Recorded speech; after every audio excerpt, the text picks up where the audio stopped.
ব্যক্তি থেকে পরিবার, সমাজ থেকে রাষ্ট্র, দেশ থেকে বিশ্ব সবকিছুর চালিকাই রাজনীতি। তাই রাজনীতি 10 দিক নিয়ে রাজকাহন নিবেদন করছে জিপিএইচ ইস্পাত। সাথে আছি আমি তাসনুভা তন্নি। বাংলাদেশ স্বাধীন হয়েছে 54 বছর, তবুও অনেক নাগরিকের কাছে পূর্ণাঙ্গ স্বাধীনতার আকাঙ্ক্ষা এখনো অধরা।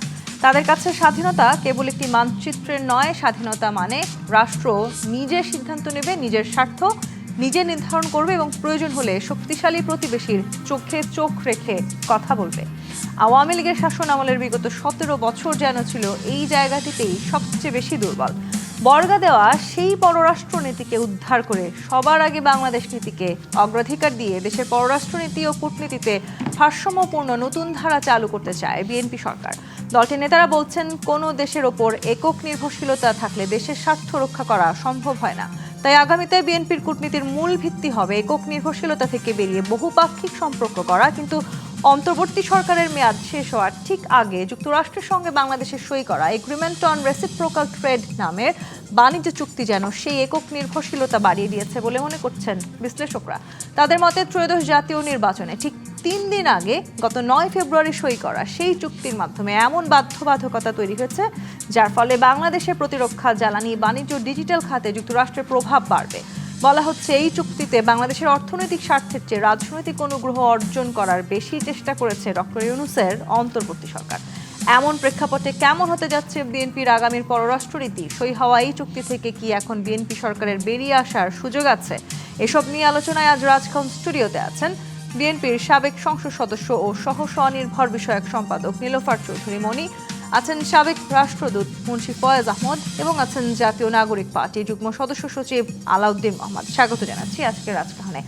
আলাউদ্দিন মোহাম্মদ, বিএনপি যখন নির্বাচন প্রচারণা করছিল বারবার তার একটি কথা বলেছে, বাংলাদেশ ফার্স্ট।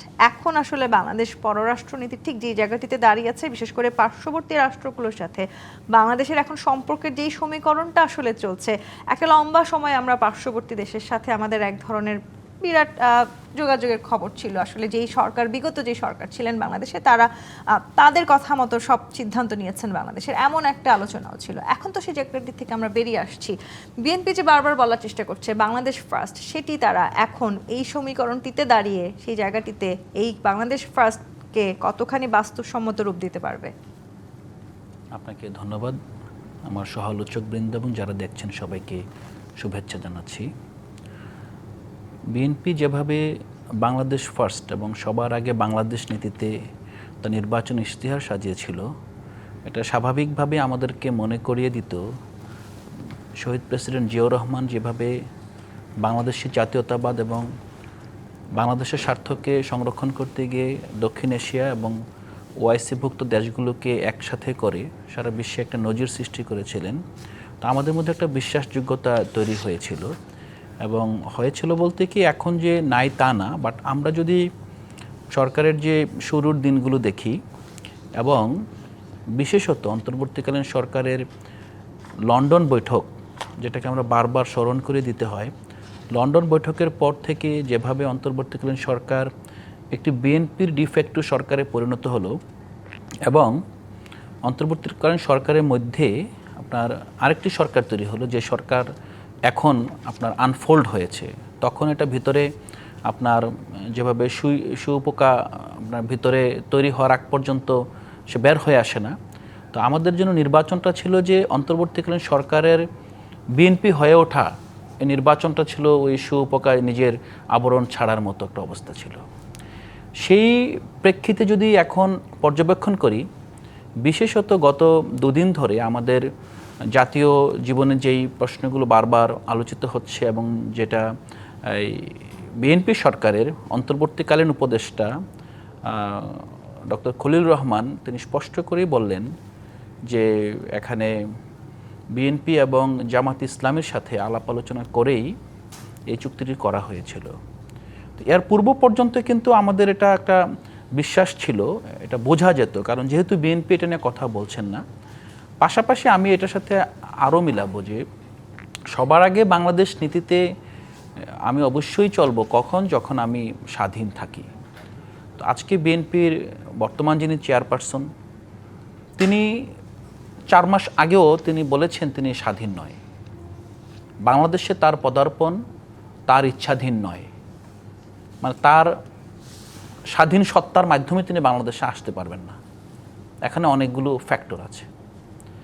এই ফ্যাক্টরগুলো কি আসলেই এই চুক্তির প্রভাবক ছিল, অথবা এই যে ডক্টর খলিলুর রহমানকে দিয়ে অন্তর্বর্তীকালীন সরকারকে ভারত এবং আমেরিকামুখী করে পুনরায় আবার একটা দাসখতের দিকে নিয়ে যাওয়া কি সেই অধীনতার জায়গাটাকে, অথবা আপনার যিনি যেই জায়গায় আপনার বলছিলেন যে তার হাতে নেই, এটা কি হাতে আসলো কিনা, এই বিষয়টা আমাদেরকে এখন স্মরণ করিয়ে দিচ্ছে। আরেকটা বিষয়ে আমি বলবো যে এখানে বিএনপির বর্তমান যে পররাষ্ট্রনীতি, স্বাভাবিকভাবেই বিএনপি টিকে আছে শহীদ প্রেসিডেন্ট জিয়াউর রহমানের রাষ্ট্রনীতি এবং পররাষ্ট্রনীতিকে ঘিরেই। কিন্তু আমরা যদি বিএনপির প্রেসিডেন্ট জিয়াউর রহমানের পরের যে 2 টার্ম দেখি, 2 টার্মে কিন্তু আপনার আলাদা কোনো মানে পরিচয় তৈরি হয় নাই, আলাদা কোনো আপনার রাজনৈতিক লেগাসি তৈরি হয় নাই, যেটা দিয়ে বলতে পারবো যে বিএনপি জিয়াউর রহমানের জায়গা থেকে সরে এসেছে। এবং ডক্টর খলিল যখন বলছেন যে তিনি জিয়াউর রহমানের ফরেন পলিসিতে ফিরে যেতে চান, তখন স্বাভাবিকভাবে আমাদের সংশয় তৈরি হয়। জিয়াউর রহমানের সময় পৃথিবী ছিল আপনার মেরুকৃত, সেখানে আপনার ইচ্ছা করলে আপনি যেটা Sheikh Mujibur Rahman non aligned movement ন্যামের সাথে যুক্ত হয়েছিলেন এবং তাদের সাথে আপনার জোট নিরপেক্ষ নীতি অবলম্বন করা একটা পলিসিতে গিয়েছিলেন। তো এখান থেকে জিয়াউর রহমানের সে সুস্পষ্টভাবেই তিনি একটা ঘরানাকে বেছে নিলেন। সেই জায়গাটিতে আসলে এখন 2026 সালে 2026 সালে তো আসলে আর আপনার দ্বিমেরুকৃত বিশ্ব নেই, এখন তো আপনার মাল্টিপোলার ওয়ার্ল্ড। একটু শেষ করে দেই জিনিসটা, যেটা শুরু করেছিলাম সেটা হলো যে বিএনপি কি সত্যিকার অর্থেই পররাষ্ট্রনীতি না ভাবছে, এই প্রশ্নটা আমার এখন আছে। আপনার এই প্রশ্নটা আমি বিএনপির কাছেই করব। আমি একটু মুন্সি ফয়েজ আহমদ আপনার কাছে আসি। বাংলাদেশ আসলে এই মুহূর্তে কূটনৈতিক এবং মনস্তাত্ত্বিক এক ধরনের চাপের মুখে আছে কি, যে কথাগুলো আসলে আমাদেরকে বলছিলেন আলাউদ্দিন মাহমুদ। বিএনপি তো আসলে একটা ধ্বংসাবশেষের জায়গাটি থেকে বাংলাদেশের হাল ধরলো। এই সরকার আসলে কতখানি সামনের দিকে কূটনৈতিক জায়গাটিতে এগিয়ে যেতে পারবে, এবং শক্তিশালী প্রতিবেশী চোখে চোখ রেখে তাকিয়ে কথা বলার মতন সামর্থ্যটা আসলে আমরা এখন সেই জায়গাটিতে আসতে পারলাম কি? এখানে নিশ্চিত আপনি যে কথাটা বললেন যে একটা বড় চ্যালেঞ্জ আমাদের সামনে আছে, নতুন সরকারের সামনে একটা বড় চ্যালেঞ্জ আছে, কিন্তু তাদের অভিজ্ঞতাও আছে। আগেও বিএনপি সরকার চালিয়েছে, তারা বিভিন্ন দেশের সাথে সম্পর্ক রেখে, সুতরাং একটা অভিজ্ঞতা আছে। তারপর পূর্ববর্তী সরকার যেগুলো করেছে তার সবগুলোই যে আমরা নাকচ করে দেবো তা তো নয়, সেগুলোর থেকেও ব্যবহার করার মতন সুযোগ আছে। যেমন একটু আগে আমরা কথা বলছিলাম, তখন মনিয়াপা বলছিলেন যে সবার সাথে বন্ধুত্ব, কারোর সাথে শত্রুতা নয়। এটা তো আগের সরকারও এই কথাটাই বলেছে, তাই না? তো এবং সেখানে আমরা যদি দেখি যে আমরা সবাই মনে করি যে আগের যে সরকার ছিল, আওয়ামী লীগের যে সরকার ছিল, তারা ভারতের কাছে নতজানু ছিল। নতজানু শব্দটা আমরা বারবার ব্যবহার করেছি, তাই না? কিন্তু একটা জিনিস খেয়াল করবেন, সেই সময়ে চীনের সাথে সম্পর্ক যেভাবে বেড়েছে আর কোনো সময় সেরকম হয় নাই। ভারতের সাথে আমাদের যে ইয়েগুলো ছিল তাকে ছাপিয়ে চলে গেছে চীনের সাথে আমাদের বাণিজ্য, বিনিয়োগ, এবং মার্কিন যুক্তরাষ্ট্রের সাথেও সম্পর্ক এক পর্যায় পর্যন্ত অনেক ভালো ছিল। যে 4টা ডায়ালগের ব্যবস্থা যে হয়েছে তাদের সাথে আমাদের, সেগুলো কিন্তু ওই সময় হয়েছে। তারপরে জাপানের সাথে, রাশিয়ার সাথে, সবার সাথে সম্পর্ক ভালো হয়েছে, কিন্তু ইন্ডিয়ার কাছে হয়তো আমরা বেশি ইয়ে করেছি। তো সেইখানে আমাদের শিক্ষা নেওয়া যে না, সবার সাথে সম্পর্ক ভালো রাখতে হবে, এটাই আমাদের জন্য জরুরি। যখন বাংলাদেশ ফার্স্ট বলি, বাংলাদেশের স্বার্থ, এবং বাংলাদেশ ফার্স্ট বললে যে আমরা সবসময় করতে পারবো, সবসময় নাও হতে পারে, কিন্তু চেষ্টাটা থাকবে সেইখানে। সেই জন্য ওইখানে চেষ্টা রেখে ভারতের সাথে আমরা যাতে আগে যে জিনিসটার জন্য আমাদের জনগণ আগের সরকারকে সমালোচনা করেছে, সেখান থেকে সরে আসতে হবে। সমালোচনা থাকবে। আলাউদ্দিন একটা কথা বলছিলেন যে এখন যিনি পররাষ্ট্রমন্ত্রী হয়েছেন, সেই জায়গাটিতে এক ধরনের সমঝোতার ভিত্তিতে হয়তো তিনি পররাষ্ট্রমন্ত্রী হলেন। সেই কথাটা আমরা বিভিন্ন জনে বিভিন্নভাবে গেস করছি, আসল সত্যি তার আমরা জানি না। কিন্তু যত রকমের ইয়েই হোক, সবসময় সব রকমের বিভিন্ন রকমের আলাপ আলোচনা, সমঝোতা এগুলো থাকে। সেই সমঝোতার মধ্যেই নিজের স্বার্থটাকে এগিয়ে নিয়ে যেতে হয়। সমঝোতা ছাড়া কি কাজ হয়? তো এখন এই যে কথাটা বললেন যে উনি নিজে স্বাধীন ছিলেন না, এই কথাটা বলেছিলেন, কিন্তু সেটার অর্থ কী? সেটার এখানে তখন কি মনে করা হয়েছে আমরা তো ভালো করে সবাই জানি না, তাই না? সুতরাং সেখানে না যে উনি সত্যি সত্যি কী করছেন সেটা আমরা দেখতে চাই। আমরা সাধারণ মানুষ যারা কোনো দল করি না, আমরা দেখতে চাই উনি সত্যি সত্যি কী করছেন। সবার সাথে তো যোগাযোগ রাখতেই হবে, বিভিন্ন জনকে তাদেরকে আমার সাথে রাখার জন্য আমাকে তার কথা শুনতে হবে। তাকে আবার আমার কথা শোনানোর চেষ্টা করতে হবে। সবসময় যে আমি সমান সমান পাবো তাও কিন্তু নয়। কিন্তু মুশফিক আহমেদ, আপনি কি মনে করছেন না যে এই বিএনপি সরকার, যাদের আসলে এখনো 1 মাসও পূর্ণ হয়নি, তারা এই নতুন সরকার গঠন করার সাথে সাথে এক ধরনের কূটনৈতিকভাবে মনস্তাত্ত্বিক ভীষণ রকম চাপের মধ্যে রয়েছেন কিনা? চাপ তো আছেই স্বাভাবিকভাবে, কারণ তারা নতুন করে আবার শুরু করার চেষ্টা করছে সম্পর্কগুলো। বিশেষ করে যতই যাই বলি, আমার যে প্রতিবেশী ভারত আমার যে চতুর্পার্শ্বে সে বেষ্টন করে আছে, আবার আমি তার পেটের ভেতরে অবস্থান করছি। সুতরাং এই সম্পর্কটা তো উড়িয়ে দেওয়া যায় না, এটা একটা বিশেষ অবস্থান আছে এবং সেই জন্যে তাদের সাথে আমাদের সাথে তাদের একটা বিশেষ সম্পর্ক হতেই হবে। সেই সম্পর্কটা কোথায় যে থাকবে, কোথায় সেই সম্পর্কটা সঠিক মাত্রা পাবে, সেটা আমরা আস্তে আস্তে কাজ করে করব। কিন্তু সেই জিনিসটা তো নতুন করে শুরু করতে হবে, কারণ আগে যেটা হয়েছিল যে তাদের সাথে সম্পর্ক প্রায় পুরোপুরি বন্ধ হয়ে গেছিল। এখন আস্তে আস্তে বিভিন্ন জায়গায় কাজ যেগুলো আগে চলছিল সেগুলো চলার চেষ্টা করছে, কিন্তু সম্পর্কটাকে তো এগিয়ে নিয়ে যাওয়ার জন্যে আরও কিছু করার আছে। কিন্তু এখন আমরা যদি মনে করি যে না, আমাদের সরকার কোনো এক পক্ষের, মার্কিন যুক্তরাষ্ট্রের একজন মন্ত্রী আসলেন, সুতরাং আমরা মার্কিন যুক্তরাষ্ট্রের পক্ষে চলে গেলাম বুঝি, এইগুলো না, এগুলো হতে থাকবে। কিন্তু তার মধ্যে কিভাবে আমাদের স্বার্থটাকে বের করে নিয়ে আসবো, সেই চেষ্টাটা করাটাই হচ্ছে। যখন আমরা বলি বাংলাদেশ ফার্স্ট, তখন ওই কথাটাই মনে করা হয়। যখন এই যে মার্কিন যুক্তরাষ্ট্রের মতন এত বড় শক্তিধর রাষ্ট্র, যে যখন যা ইচ্ছা করতে পারে, সে যখন বলে আমেরিকা ফার্স্ট বা মেক আমেরিকা গ্রেট এগেন, তারা সত্যি সত্যি কি সবগুলো তাদের ইচ্ছা মতন করতে পারে না। সেই রকমই আমাদেরও আমরা যা কিছু বলবো, আমাদেরকে এখন শুরু করতে হচ্ছে নতুন করে।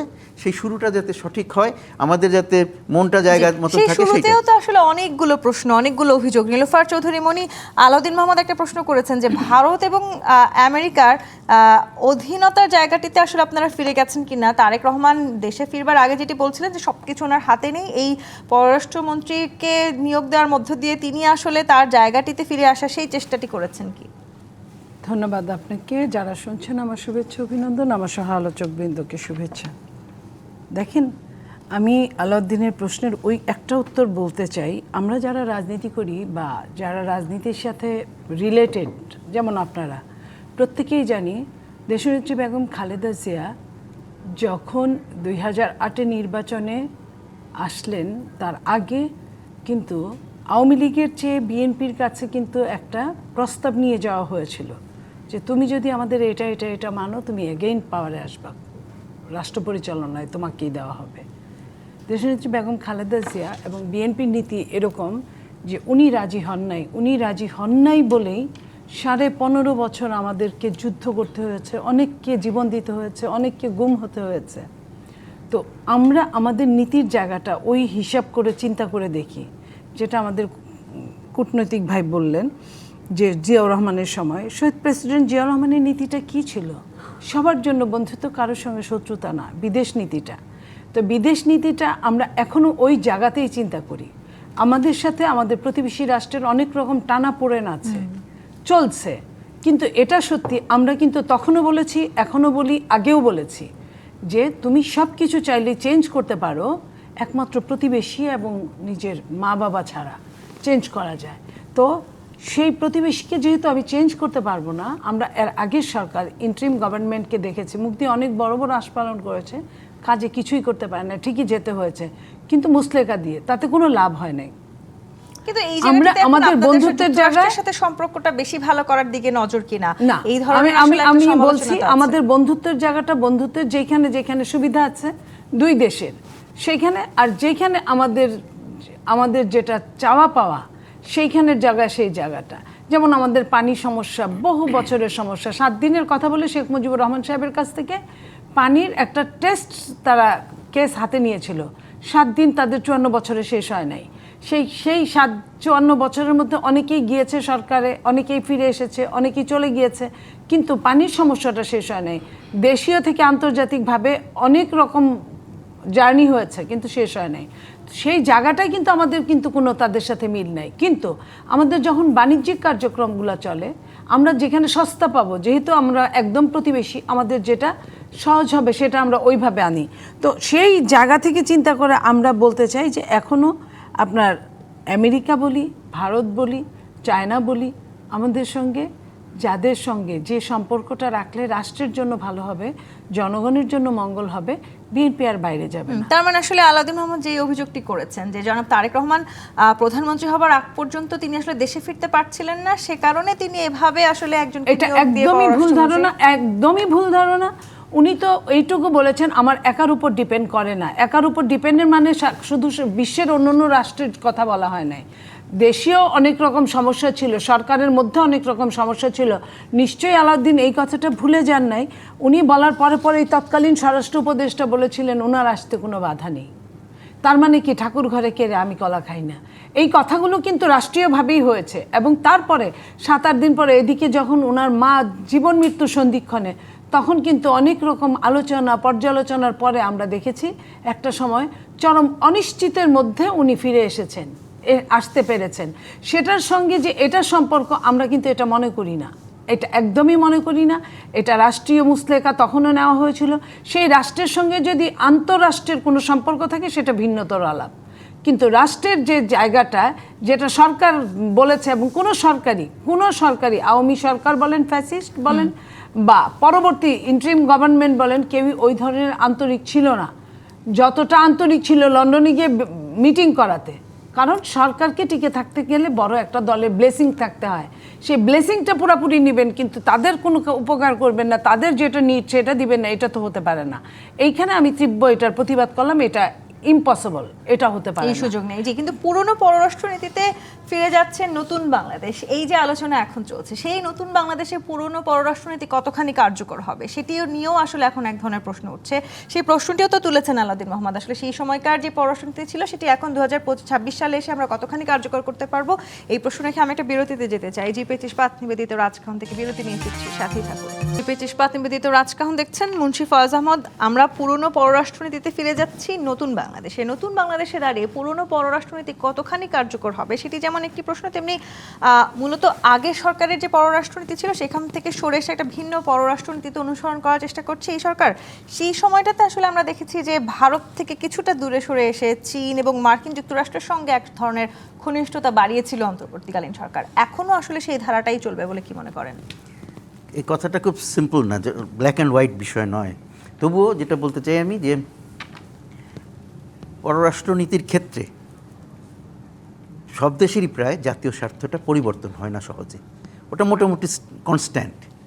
সেটা আমি কিভাবে আদায় করার চেষ্টা করি, কিভাবে সেটা অর্জন করার চেষ্টা করি, সেইটা পার্থক্য হয় এক সরকার থেকে আরেক সরকারে, এক পার্টি থেকে আরেক পার্টিতে, কিন্তু উদ্দেশ্যটা ঠিক ওইটাই থাকে। তারপরে কে কতটুকু সফল হয় সেটা আমরা দেখি, জনগণ সেটার উপর রায় দেয় বিভিন্ন সময় সুযোগ মতন। তো কিন্তু সেই জন্যে আমি বলতে চাচ্ছি যে ওই পুরনো পররাষ্ট্রনীতি বলতে গেলে আমরা একটা ভুল ধারণা হয়ে যায়। আসলে পররাষ্ট্রনীতিটা একটা কনস্ট্যান্ট ব্যাপার, পরিবর্তন হতে থাকে, কিন্তু স্বার্থটা পরিবর্তন হয় না। তো সেইখানে আমাদের এখন যে নতুন বাংলাদেশে আমরা যা কিছু করার চেষ্টা করছি, সেই সব কিছু একেবারে নতুন হবে তা নয়। আমরা নতুন নতুন শব্দ ব্যবহার করব, হ্যাঁ, যেমন আমরা বাংলাদেশ ফার্স্ট বলছি, কিন্তু সব দেশের কাছেই তো তার দেশটাই ফার্স্ট। আমরা যার সাথে আলাপ আলোচনা করি, সহযোগিতা করতে যাই, তারা কি নিজের স্বার্থ বাদ দিয়ে আমার স্বার্থটা দেখে? তা তো করে না। সবাই যার যার স্বার্থ দেখে, সেখানে আলাপ আলোচনার মাধ্যমে। এবং এটা খুব গুরুত্বপূর্ণ, সেটা হচ্ছে যে আমাদের আরেকজনকে কনভিন্স করার শক্তি কতটুকু, আমার নিজের শক্তি কতটুকু, সেটার উপর নির্ভর করে। শক্তিটা শুধুমাত্র অস্ত্রের শক্তি নয়, সেটা নানানভাবে শক্তি যুক্ত করি। অন্তর্বর্তীকালীন সরকার নির্বাচনের 3 দিন আগে তড়িঘড়ি করে আসলে যে যুক্তরাষ্ট্রের সঙ্গে বাণিজ্য চুক্তি করেছে সেটি নিয়ে তো অনেক আলোচনা আছে। কেন তারা হঠাৎ করে এই 3 দিন আগে এই তড়িঘড়ি করে এই চুক্তিটি করলো? কেন আবার সেই চুক্তিতে কঠোর গোপনীয়তাও আসলে বজায় রাখা হলো? এটা তো তাদের কাছে জিজ্ঞেস করলে বোঝা যাবে। কিন্তু তাতে একটা জিনিস কি, এটা যে পাথরে লেখা হয়ে গেছে তা কিন্তু নয়। চুক্তি হয়েছে, কিন্তু সবসময় চুক্তিকে আবার পুনরায় বিবেচনা করার সুযোগ থাকে। যদি মনে করি যে সেই চুক্তিতে কিছু আছে যেটা আমাদের স্বার্থবিরোধী, সেটা নিয়ে সবসময় আলাপ করা যায়, একেবারে বেঁধে দেওয়া না। এখন মার্কিন যুক্তরাষ্ট্র বলে হয়তো আমাদের কষ্ট বেশি হবে তাদের কাছ থেকে কোনো কিছু ফেরত আনতে, যেটা আমরা দিয়ে দিয়েছি। তো সেই জন্যে কিন্তু সেটা সবাই আমরা বুঝি যে তাড়াহুড়া করে ওই সময় দেওয়াটা এটা অত্যন্ত দৃষ্টিকটু, এবং অনেকেই মনে করবো আমরা যে এটার পিছনে একটা দুরভিসন্ধি থাকতে পারে। তো সুতরাং সেখান থেকে আমাদের সেটাকে আবার ভালো করে পর্যালোচনা করে দেখাটা খুব জরুরি, এবং মার্কিন যুক্তরাষ্ট্রের সাথে সম্পর্কটা এমন করা উচিত যে প্রয়োজন মতন তাদেরকে আমরা বলতে পারি যে বাবা এটাকে এই নতুন করে পর্যালোচনার কথা আপনি বলছেন নীলোফার চৌধুরী মনি, সেই সুযোগটা বিএনপির কাছে আসলে আছে কিনা, বিএনপি সেটি চায় কিনা, এবং যদি রাষ্ট্রের স্বার্থ বিরোধী কোনো চুক্তি হয়ে থাকে সেখান থেকে বিএনপি এখন বেরিয়ে আসতে পারবে কি? দেখেন, রাষ্ট্রের স্বার্থবিরোধী চুক্তি বিএনপি, আমার ধারণা বিএনপি এটা কোনো দিন হতে দিবে না। যেটা আমি প্রথমেই বলেছি, যেটা আমরা চাইলে 15.5 বছর দেশ শাসন করতে পারতাম। দেশনেত্রী বেগম খালেদা জিয়া চাইলে পারতেন ইনডেমনিটি তুলে দেওয়া অথবা কিছু চাওয়া যেটা রাষ্ট্রের জন্য ক্ষতিকর। তো যে দল বা যে দলের কর্ণধার যারা এই ধরনের চিন্তা করে তারা এই কাজটা করতে পারার কথা না।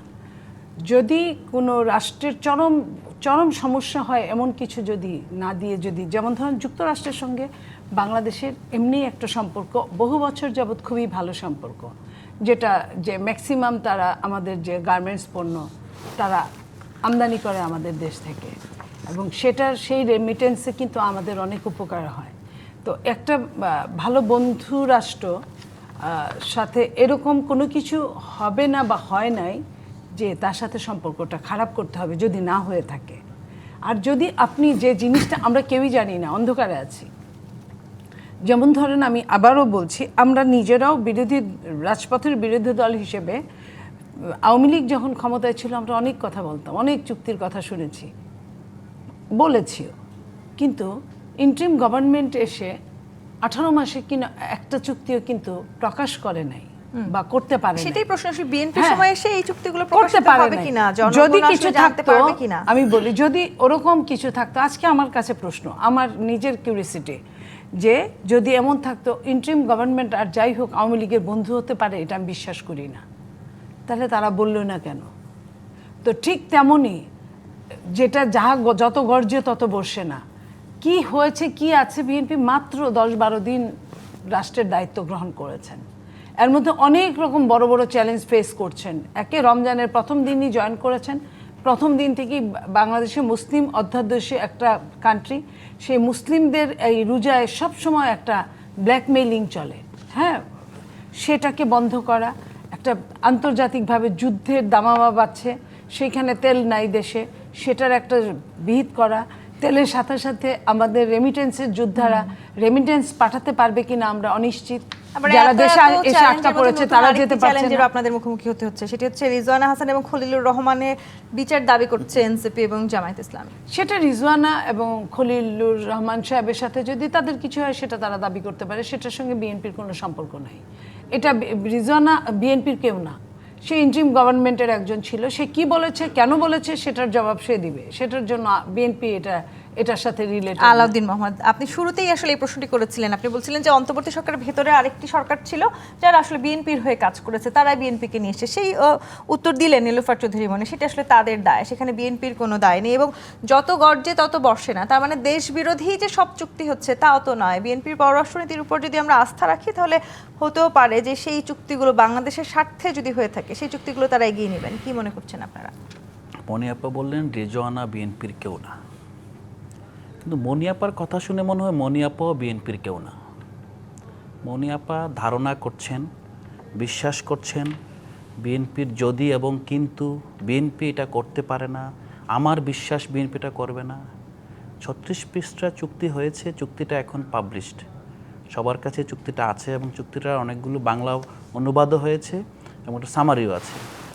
আপনি কথা বলেন যে এটা আসলে কি আছে এটার মধ্যে, এটা থেকে আমরা কিভাবে বের হয়ে যেতে পারবো। আমি বরং সাবেক রাষ্ট্রদূত ওনার কথায় অনেকটাই কনভিন্সড যে একটা চুক্তি হওয়ার 60 দিন পর্যন্ত সময় থাকে, চুক্তিটা আপনি ভয়েড করতে পারেন। যেহেতু আমাদের চুক্তিটা হয়েছে এমন একটা সময়ে, চুক্তির পর আমরা সংসদের প্রথম অধিবেশন 30 দিনের মধ্যে করতে হয়, একদম আপনার প্রথম অধিবেশনের মধ্যে অবশ্যই চুক্তিকে আলোচনা নিয়ে আসা যায়, আমাদের কাছে সেই রুট আছে, এবং বিএনপির কাছে সেই 2/3 সংখ্যাগরিষ্ঠতাও আছে। মূল জায়গাটা হলো যে আরেকটা বিষয় আমি তীব্র প্রতিবাদ জানাবো মনি আপার বক্তব্যের, এবং আমাকে শ্রদ্ধা রেখে বলতেই হয়, তিনি একটা চরম কুযুক্তি দিয়েছেন যে যদি আওয়ামী লীগের এমন কিছু থাকতো তো অন্তর্বর্তী সরকার বের করে নিয়ে আসতো, কি বলছেন কথাটা আমলো এটা? না কেন? আমি এটা বলেছি। আমলো না কেন এটা যত কোনো গর্জে কথা তত না। বর্ষে না। আপনারা আওয়ামী লীগের দ্বারা নিষ্পেষণের শিকার হয়েছেন, বলছি তো। গুম হয়েছেন, আপনাদের নেতারা খুন হয়েছে। আপনার আওয়ামী লীগের সময় আদানি চুক্তি নিয়ে ইন্ডিয়ান পার্লামেন্টে আলোচনা হয়েছে, কংগ্রেস সেখানে বিজেপির বিরুদ্ধে অনাস্থা পেশ করেছে। আপনার সুইজারল্যান্ডে আপনার জার্নাল পাবলিশড হয়েছে যে এত বড় চুক্তি রাষ্ট্রের সাথে রাষ্ট্র হয় কিনা, রাষ্ট্রের সাথে কোম্পানি এত অসম চুক্তি হয় কিনা। আপনি বলছেন না কিছু থাকলে অন্তর্বর্তী সরকার বের করে বললো নিয়ে না আসবে। কেন? আমি তো এটাই বলছি, আমি জানতে চাই। এই যে বিষয়টা, আপনি আরেকটা বিষয় বলছেন যে লন্ডন বৈঠকের পর প্রতিটা অন্তর্বর্তীকালীন সরকারের দরকার হয় একটা রাজনৈতিক সাপোর্ট। বিএনপি সে সাপোর্টটা দিয়েছে। উনি যেটা বললেন যে বিএনপির সাপোর্ট নিয়েছে, এখন বিএনপিকে সেবা দিবে না। এই যে বিষয়টা, এই তালগুল পাকিয়ে আমি মনিয়ারপুর প্রতি আমার খুব মায়া লাগছে যে উনি রেজনা চৌধুরী যতটুকু জানে বিএনপি সম্পর্কে, আমার মনে হয় মনিয়াপা বিএনপির পলিসি নিয়ে ততটুকু ওনার আসলে ওনাকে অবহিত করা হচ্ছে না। আমি আসলে প্রতিবাদ জানিয়ে রাখলাম বিএনপি তার নেতা নেত্রীদেরকে, অন্তত তারা কি আলাপ আলোচনা করে, তারা সত্যিকার অর্থে কি পররাষ্ট্রনীতির সামনে যাচ্ছে, কি ভিশন নিচ্ছে, তাদের কর্মীদেরকে, নেতাদেরকে, বিশেষ করে শীর্ষ নেতাদেরকে অবহিত করা উচিত। এভাবে বিশ্বাসের উপর ভর করে আমরা বারবার বলেছিলাম উন্নয়ন বনাম গণতন্ত্র, নেত্রী উপর আস্থা রাখুন। 3 আগস্ট পর্যন্ত আমরা নেত্রী উপর আস্থা রাখার বাণী শুনেছি এই দেশের সিভিল সোসাইটির কাছ থেকে, দেশের রাজনীতিবিদদের কাছ থেকে, সাধারণ মানুষের কাছ থেকে। 5 আগস্টের সরকারের পতন ঘটেছে এবং বাংলাদেশের ইতিহাসে না, শুধু দক্ষিণ এশিয়া এমন কোনো ঘটনা ঘটে নাই। আপনি যদি এই শতাব্দীতে বাংলাদেশের এই যে রাষ্ট্র যেভাবে পতন ঘটলো একটা সরকারের, এটা প্রথম। নেপালেও পতন ঘটেছে, নেপালে আপনার এত বড় আপনার দুর্ঘটনা ঘটে নাই, শ্রীলঙ্কায় ঘটেছে। আপনি ভারতের সাথে বাংলাদেশের যতগুলো চুক্তি হয়েছে, এই চুক্তিগুলো অসম, এবং এই চুক্তিগুলো ইভেন আপনি যদি দেখেন 2013 সাল থেকে এই পর্যন্ত আপনার খালেদা জিয়া যখন, আপনার মরহুম খালেদা জিয়া তিনি যখন আপনার সুস্থ ছিলেন, তিনি বারবার এগুলো কথা বলছিলেন। এই যে আপনার সংবিধানের যে আপনার এই তত্ত্বাবধায়ক সরকার ব্যবস্থা বাতিল করা হলো, তারপর থেকে শুরু করে আপনি কিভাবে কোন ইয়াতে আপনি বিএনপিকে, আওয়ামী লীগকে বেনিফিট অফ ডাউট দিবেন যে অন্তর্বর্তী সরকার কোনো চুক্তি খুঁজে বের করতে পারেন? অন্তর্বর্তী সরকার আপনার প্রথম 3 মাস পর থেকে অন্তর্বর্তী সরকারকে টানা হেঁচড়া শুরু করেছেন। এই সরকার কাজ করতে দেন নাই। এই সরকারকে যখন লন্ডন বৈঠকের পর, আপনারাই বলছেন বৈঠকের পর এই সরকার কাজ করতে পেরেছে, এবং কার পক্ষে কাজ করেছে? বিএনপির পক্ষে কাজ করেছে। আমরা বলছি, আমরা মেনে নিয়েছি জাতীয় স্বার্থে, জাতীয় বিএনপি, আচ্ছা মানলাম বিএনপির পক্ষে, জামাতের পক্ষে, দুটার পক্ষে কাজ করেছে, আমরা মেনে নিয়েছি। জাতীয় স্বার্থে বাংলাদেশে আমরা নৈরাজ্য চাই না। সরকারটা ওই সরকার এনসিপির জন্যই ছিল, এটা এনসিপির সরকার, এনসিপি সরকার ছিল, এবং we are proud of that. আমরা এনসিপি, যখন আপনারা জাতীয় সরকার আসেন নাই, আমরা খুব গর্বের সাথে বলি যে আমরা রাষ্ট্রটাকে আপনার ব্যর্থ হতে দেই নাই। আমরা সেখানে বিভিন্ন জায়গা থেকে সিভিল সোসাইটিকে সবাইকে এক করে সরকার গঠন করেছি। কিন্তু আমার যেই জায়গা, আমি আসলে আজকে আমার খুব খারাপ লাগলো যে আপনি বারবার বলছেন যে আওয়ামী লীগ যদি খারাপ কিছু করে থাকতো অন্তর্বর্তী সরকার কেন বার করে নাই? অন্তর্বর্তীকালীন সরকার ওয়েট করেছে, নির্বাচিত সরকার আসবে, জনগণের ম্যান্ডেট নিয়ে সংসদে এই আওয়ামী লীগের সব অপকর্মের বিচার করবে, অপকর্মগুলোকে আপনার জাতির সামনে প্রকাশ করবে। এই জায়গাটিতে আসবো, আরেকটু বিরতি নিতে চাই যে এই যে আলাউদ্দিনের এই কণ্ঠটা যদি অন্তর্বর্তীকালীন সরকারের সময় একটা দিন শুনতাম, অন্তর্বর্তীকালীন সরকার, মনিয়াপা আমি বলছি, অন্তর্বর্তীকালীন শুনেন মনিয়াপা, আমরা আওয়ামী লীগকে পতন ঘটিয়েছি, অন্তর্বর্তীকালীন সরকারের বিরুদ্ধে আমি কথা বলবো কিভাবে? অন্তর্বর্তী সরকার আপনারও সরকার, এই সরকারের মাধ্যমে নির্বাচন থেকে বিরতি নিয়ে ফিরছি, সাথেই থাকুন। জিপিএইচ প্রাথমিকীতে রাজকাহন দেখছেন। মুন্সি ফয়েজ আহমদ, নানানভাবে আসলে পররাষ্ট্রনীতির জায়গাগুলোকে সহজ করে নিয়ে আসার চেষ্টা করছে বিএনপি। আমির খসরু মাহমুদ চৌধুরী বলেছেন পররাষ্ট্রনীতি কোনো বিশেষ দেশ কেন্দ্রিক হবে না, অন্তত সেটি আসলে আমরা এবারে দেখতে চেয়েছি। নানানভাবে বিভিন্ন সময় বাংলাদেশের অন্তত নির্বাচনকে ঘিরেও আমরা দেখেছি পার্শ্ববর্তী দেশগুলোর এক ধরনের প্রভাব থাকে, সেরকম প্রভাবগুলো থেকে এবারে আমরা বেরিয়ে আসতে পারবো বলে কি মনে করেন? এটা এক একটা দেশের সাথে এক এক রকম সম্পর্ক হবে, এটা সবসময় হয়ে আসছে। এই জন্য একটা কথা বলা হয় autonomous relations with each country. প্রত্যেকটা দেশের সাথে আলাদা আলাদা সম্পর্ক, একজনের সাথে সম্পর্ক আরেকজনের সাথে সম্পর্ক দিয়ে প্রভাবিত হবে না, একেবারে হয় না এটা নিশ্চিত করে বলা যাবে না, কিন্তু এইটা হলো নীতিটা ওইভাবে থাকে। তো সেই চেষ্টাটা করা উচিত যে আমার ভারতের সাথে সম্পর্ক, আমার চীনের সাথে সম্পর্ক, আমার মার্কিন যুক্তরাষ্ট্রের সম্পর্ক, রাশিয়া, জাপান, সবার সাথে সম্পর্কগুলো আলাদা আলাদা সম্পর্ক, একটার সাথে সম্পর্ক দেয় আরেকটা ইয়ে হবে না। তা এক একজনের সাথে এক একটা ব্যাপারে আমার সহযোগিতা আছে, সেগুলো নিয়ে আমরা কাজ করব।